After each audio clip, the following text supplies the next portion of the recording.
આજે કચ્છના ઇતિહાસ વિશે વાત કરવી છે ત્યારે ભર મધ્યાહનના સમયે કચ્છના જંગલમાં વિક્યો સંઘાર અને કોળદર રબારી નામના બંને મિત્રો આંખો ચારી રહ્યા હતા.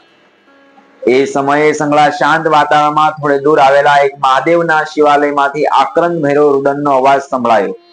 અવાજની દિશા તરફ જતા બંને જણાએ રૂપના અંબાર સમી સ્વર્ગની અપ્સરા જેવી મૃત્યુલોકની સ્ત્રી જેવું અલૌકિક સ્વરૂપ ધારણ કરેલી એક આ નવયૌવના જોઈ. યુવતીનું નામ હતું આ સોનલ. એક એવી લોકવાયકા છે કે બંને મિત્રોએ યુવતીને પૂછી જોયું તો જણાયું કે આ ઇન્દ્રના દરબારમાં સ્થાપિત થવાથી મૃત્યુ લોકમાં આવી છે. અને એટલું જ નહીં, અથાગ સ્વરૂપ, રૂપ જેટલું જ બળ અને ગુણોનો ભંડાર એ હતી. સોનલને કોળદર રબારીએ પોતાની પાલક પુત્રી તરીકે રાખી. જો કે આ લોકવાયકા સાચી ન માનીએ તો કચ્છના એક વખતના પોલિટિકલ એજન્ટ કર્નલ એબર્ટનું એક કથન છે કે અત્યંત રૂપાળી યુવતી યુરોપિયન મૂળની હતી અને હવે સોનલ પિતાની હાથનું સઘળું કામકાજ કરવા લાગી. એક જગ્યાએ સ્થિર ન રહેતી રબારી પ્રજાની હાથ એક ગામથી બીજે ગામ ઘેટા, બકરા, ઊંટ, ભેંસ દૂધના મટકા લઈને વિચરા કરે. આ રીતે આગળ ચાલતા એક દિવસ સોનલ દૂધના મટકા અને ભેંસોને દોરતી બોલાડીગઢના રાજમહાલય પાસેથી પસાર થઈ. એ સમયે રસ્તાની બંને બાજુ લોકોની ભીડ જામેલી જોઈ વચ્ચે બે મજબૂત બાંધાના પાડા ઘમસાણ મચાવી રહ્યા હતા અને પાડાની વચ્ચે જવાની કોઈની હિંમત કે તાકાત નહોતી. લોકોએ ડરના માર્યા ઉભા રહીને આવજાવાનો રસ્તો બંધ કરી દીધો.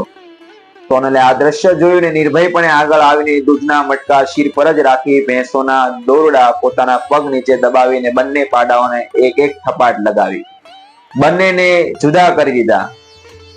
આ મદમસ્ત પાડા ગરીબ ગાય જેવા બની પોતપોતાના રસ્તે પડી ગયા અને સોનલ આડોવળું ક્યાંય જોયા વગર પોતાના માર્ગે ચાલવા લાગી.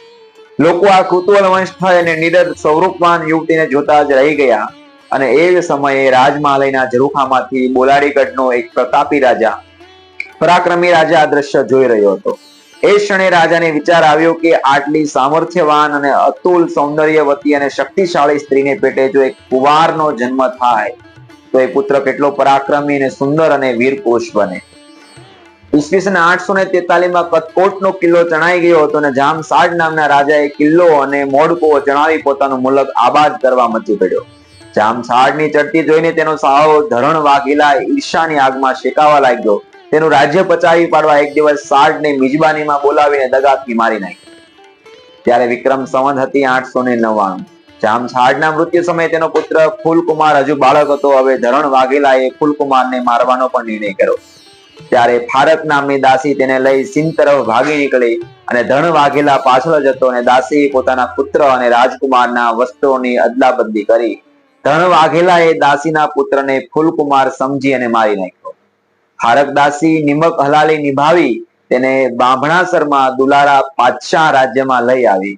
ત્યાં તેને મોટો થયો. દાસીએ રાજાને બધી સાચી વાત કરી.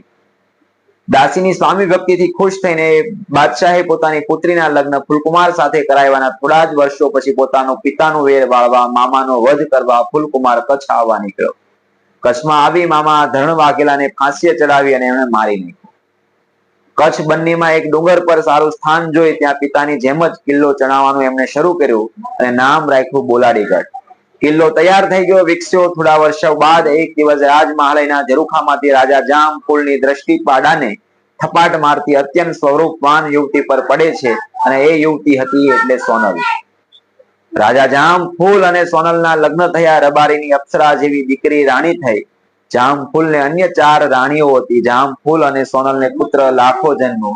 અત્યંત સ્વરૂપવાન અને નિડર સોનલ અને લાખો રાજાના ખૂબ જ માનીતા થઈ ગયા હતા. આથી અન્ય રાણીઓને ઈર્ષા અને અદિખાઈ દિવસે ને દિવસે વધવા લાગી. વર્ષો વીતવા લાગ્યા. લાખો ધીમે ધીમે કરતા મોટો થતો ગયો. વસંત ઋતુના સમયે રંગ મહાલયમાં વસંતનો ઉત્સવ ઉજવાઈ રહ્યો હતો. સૌ એકમેક પર કેસુડાના લાલ રંગની પિચકારીઓ છોડી રહ્યા હતા. લાખા કુમાર પોતાની ભાભીઓ સાથે રંગ રમી રહ્યા હતા અને રંગ ઉડાડતા ઉડાડતા પોતાની ઓરમાન માતા સોઢી રાણી પાસે પહોંચી ને રંગ નાખી બેઠો. રાણી ગુસ્સે થઈ. સાવકો દીકરો માતા પર રંગ નાખી જ કઈ રીતે શકે? લાખાએ પગમાં પડીને માફી માંગી. સોઢી રાણી ક્રોધાયમાન થઈ જામફૂલને ફરિયાદ કરી માતાની સાથે હોળી ખેલવાની મર્યાદા લાખાએ ઓળંગી છે. એ જાણીને જામ ઉશ્કેરાઈ ગયો અને લાખાનો એક પણ શબ્દ સાંભળ્યા વગર પોતાની સૌથી વહાલી રાણીનો કુંવરને આવેશમાં આવી એ બોલી ઉઠ્યો, જા તને હું દેશવટો આપું છું. નીકળી જા મારા દેશમાંથી લાખાનું અંતર ઉકળી ઉઠ્યું ને તિરસ્કૃત થયેલો લાખો ત્યારના રિવાજ મુજબ કાળા ઘોડા પર કાળા લુગડા પહેરીને સીમા બહાર નીકળી ગયો. લાખો ફરતો ફરતો સામંતસિંહ ચાવડાના અનહિલપુર પાટણ પહોંચ્યો અને એ સમયે ત્યાંના રાજ ખટપટથી ભારે અશાંતિ તંગદિલી સર્જાઈ રહી હતી. લાખાએ પોતાની કુનેહ અને કાર્યકુશળતાથી રાજ્યમાં શાંતિ સમૃદ્ધિ પાછા લાવ્યા. તેના જેવા મહાન પરાક્રમી અને પ્રતાપી વીરને અનાયાસે પોતાના રાજ્ય આવી પડેલો જોઈને સામંતસિંહ ઈશ્વરનો આભાર માન્યો.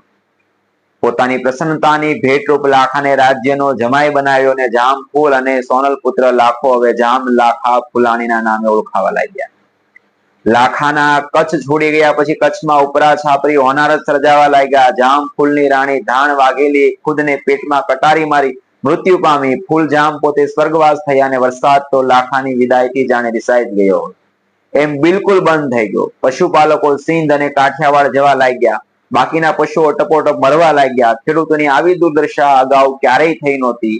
આખા કચ્છમાં ભયંકર દુષ્કાળે ત્રાસ બોલાવ્યો અને એ વખતનો ફૂલો ફાયલો કચ્છડો બેહાલ સ્થિતિમાં આવી પડ્યો. આ સંજોગોમાં જામ ફૂલના અન્ય કુમારોમાં પ્રજાને રાહત આપવાની શક્તિ કે તેજ ન રહી. હવે કચ્છની પ્રજાને લાખો સાંભળ્યો ને લોકોને થયું કે લાખા કુમાર પાછો ફરે તો કચ્છની હાલત સુધરે. અને કચ્છના આવા સમાચાર સાંભળી લાખાને આંચકો લાગ્યો. તરત જ સામંતસિંહ ચાવડાની રજા લઈ પોતાના પ્રિય વતન તરફ જવા નીકળી પડ્યો અને લાખાના કચ્છમાં આવતા જ બારે મેઘ તૂટી પડ્યા. ચારે મેળ જળબંબાકાર થઈ ગયા. ધરતી લીલીચામ થઈ ગઈ. માલધારીઓના ઓથો ફરવા લાગ્યો. કહેવાય છે કે અષાઢનો પહેલો દિવસ હતો અને આ રીતે અષાઢી બીજ દર વર્ષે કચ્છની અંદર છે ઉજવાઈ રહી છે.